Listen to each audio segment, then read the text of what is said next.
क्या आप भी गर्भ धारण नहीं कर पा रही हैं या फर्टिलिटी से जुड़ी समस्याओं के संकेत देख रही हैं?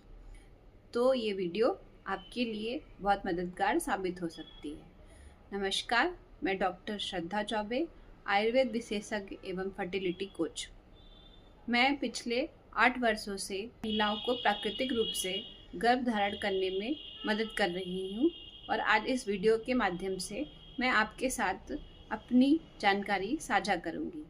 आज हम जानेंगे बांझपन या इनफर्टिलिटी के मेन लक्षण क्या क्या हैं जिन्हें आपको बिल्कुल भी नज़रअंदाज नहीं करना चाहिए। पहला लक्षण है इरेगुलर पीरियड्स। अगर आपके पीरियड्स हर महीने एक निश्चित समय पर नहीं आते, कभी बहुत ज़्यादा आते हैं, कभी बहुत कम आते हैं, कई महीनों तक गायब रहते हैं, तो ये हार्मोनल इम्बैलेंस का कारण हो सकता है। तो इनके संभावित कारण क्या हैं? किन वजहों से हार्मोनल इम्बैलेंस होता है?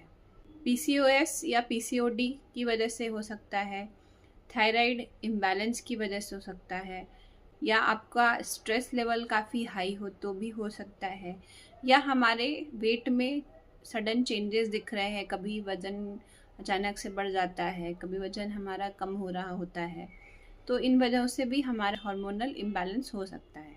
पीरियड्स कम या ज़्यादा होने के और भी कारण हो सकते हैं, जैसे कि एंडोमेट्रियोसिस, फाइब्रॉइड्स या हार्मोनल इम्बैलेंस।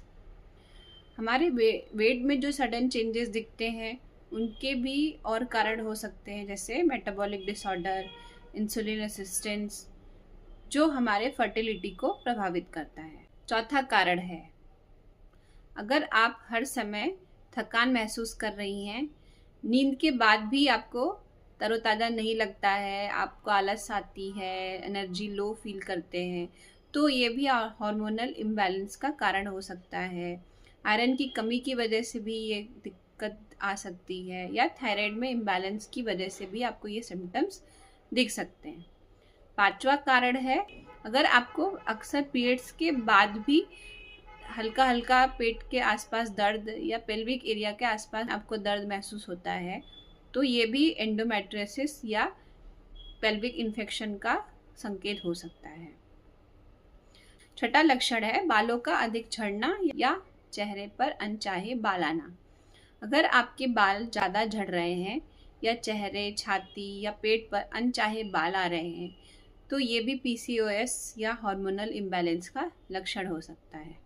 सातवां लक्षण है, अगर आपकी यौन इच्छा बहुत कम हो गई है, तो ये एस्ट्रोजन, टेस्टोस्टेरोन या थायराइड हार्मोन के इम्बैलेंस की वजह से हो सकता है, जो गर्भ धारण करने में आपको बाधा डाल सकती है। आठवां है, अगर आपको पहले कई बार मिसकैरेज हो चुका है, गर्भपात हो चुका है, तो ये भी संकेत हो सकते हैं कि आपकी गर्भ धारण क्षमता में कोई समस्या है। तो अब हम करें क्या?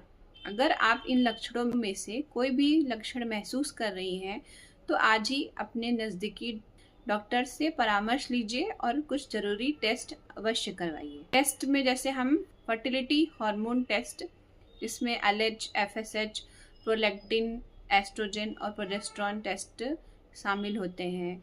थायराइड प्रोफाइल करवाना चाहिए, सोनोग्राफी करवाना चाहिए, ताकि हमें पता चल सके कि एंडोमेट्रियोसिस, फाइब्रॉइड्स या पीसीओएस में से कोई दिक्कत तो नहीं है। हमारा ब्लड शुगर और इंसुलिन टेस्ट करवाना चाहिए। अगर आप गर्भ धारण की कोशिश कर रही हैं, तो सबसे पहले अपने लाइफस्टाइल को चेंज करिए और ज़रूरी टेस्ट अवश्य करवाइए। अगर आपको ये वीडियो पसंद आया हो तो उसे लाइक करिए, शेयर करिए और सब्सक्राइब करिए। अगर आप मेरी पर्सनल गाइडेंस चाहती हो तो मेरे दिए गए हुए नंबर पे संपर्क करें। स्वस्थ रहिए और अपने फर्टिलिटी का ध्यान रखिए। धन्यवाद।